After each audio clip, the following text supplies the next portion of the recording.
Behind the thin veneer of public knowledge, there exists one of the biggest black market trades in the world today, and that involves the commodification of human organs, and links those countries that are faced with a rise in end-stage kidney disease and those struggling with poverty.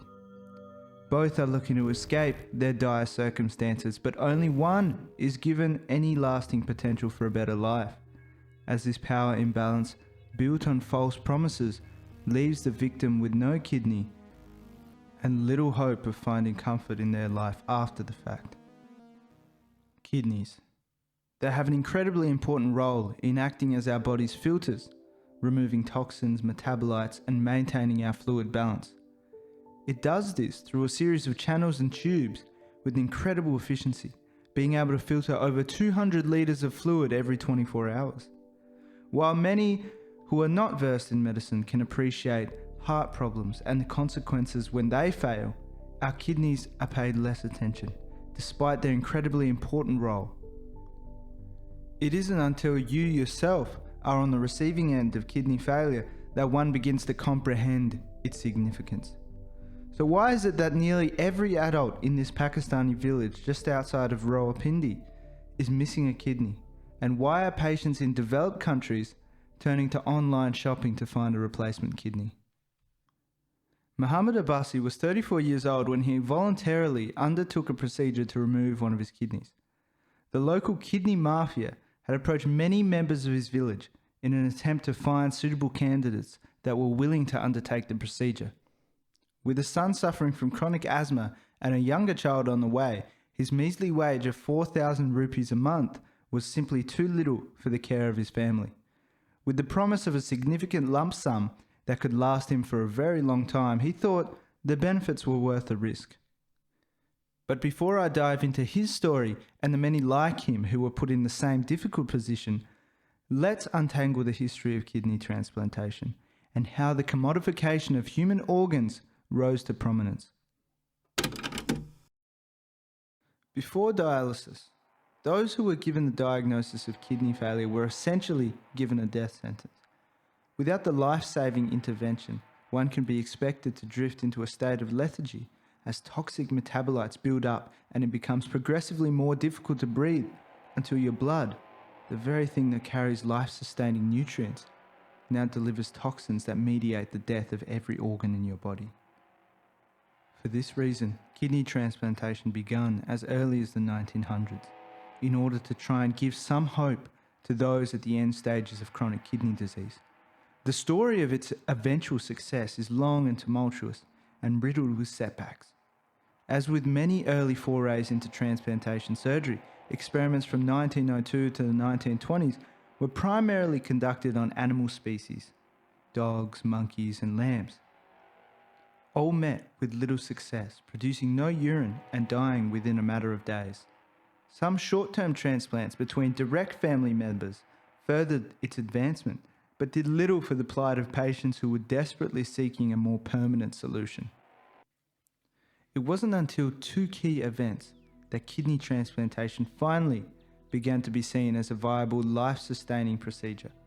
The first was when our understanding of the immune system allowed us to match patients based on specific markers that exist in our cells, called HLA markers, as well as find appropriate immunosuppressive therapy to prevent the destruction of the new organ, and dialysis, which allowed patients to survive long enough to find a viable transplant in the first place, essentially creating an artificial kidney. This now brought with it the next challenge, and that was finding enough kidneys for those awaiting a new one. Dialysis now served as the life-sustaining bridge for these patients, of which there are two primary methods, peritoneal and hemodialysis. The former uses a peritoneal membrane within our body to act as a crude filter. This allows patients to have a more portable means of filtering their blood. But as this layer thickens in response to the dialysis, it ceases to become effective after a certain amount of time. The latter utilizes machinery to create an artificial filter to return the body to biochemical homeostasis, but typically involves 3 sessions a week for 4 to 5 hours. those given the diagnosis of end-stage kidney disease are faced with the reality that their life is now confined to the steady hum of dialysis machines and a plethora of medications, all to stop their blood from poisoning them. To get access to the blood, physicians employ a variety of techniques. The most popular is the formation of an arteriovenous or AV fistula, which is what it sounds like, bridging an artery to a vein and using a needle to slowly extract and replace the unfiltered blood. To say these techniques prolong life is unquestionable, but at a great personal cost. Now, naturally, many would try to find any means to escape this limbo of a sort, and those without willing or compatible family members find themselves turning to the abundance of kidneys that reside within developing countries. And with the increase in diabetes and chronic kidney disease going hand in hand, this scenario is playing out across the globe more and more. Naturally, where there is demand, supply will manifest itself in many ways. And little to the knowledge of everyone at the time, organ transplantation was an industry ripe for exploitation. Trafficking began in India, then expanded to areas of Pakistan, Philippines, Egypt and China. It is difficult to estimate how many kidneys exactly are transplanted today, but some estimates suggest that 5 to 10% of kidney transplant, more than one an hour, are being bought and sold through this black market. But how much exactly is a kidney worth? Many, no doubt, would put a high price on living some semblance of a normal life after a kidney transplant, and one would think that a network of buyers and willing sellers would be perfectly legal. However, unfortunately, the brunt of the cost is taken up by the poor and the ones already with limited freedoms. Some countries have resorted to stealing the organs of prisoners, homeless, and those lacking the rights to exercise their choices. And much of the money gets taken up by middlemen, meaning that the people that donate their kidneys are left with little of what they were promised, and the potential health consequences that come alongside it. Now let's return to Muhammad Abbasi. After being convinced to donate his kidney and seeing no other alternative out of his current circumstances, he was taken to the nearby hospital and put under general anesthetic. 5 hours later, he awoke from his unconscious state with a diagonal scar across the left side of his abdomen. After a few days, he was taken home and anxiously awaited payment. To his dismay, he was given only a third of the original agreed upon value, which of course only provided a temporary solution to his problems. Without any way of receiving his kidney back and the recipient likely thousands of kilometers away by now, Muhammad began to realize the extent of the web of lies spun by this organization. He was simply the means to an end.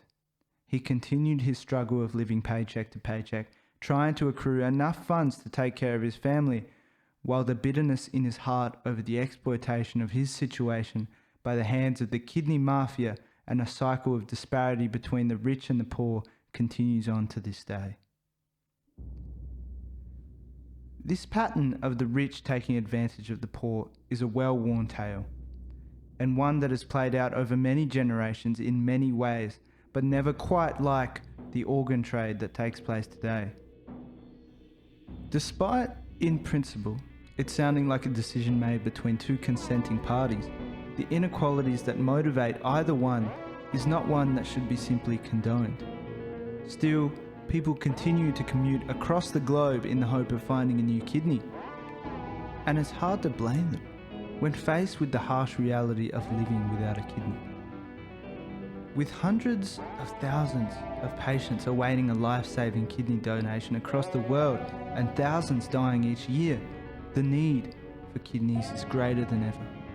Although some countries have taken steps to abolish these abhorrent practices, powerful lobbies continue to defend the practices that provide a massive income from foreigners seeking organ transplantation, all the while eating up the revenue before it even enters the hands of those that are putting their lives at risk. Because as with any surgery, even ones done commonly, they are not without dangers.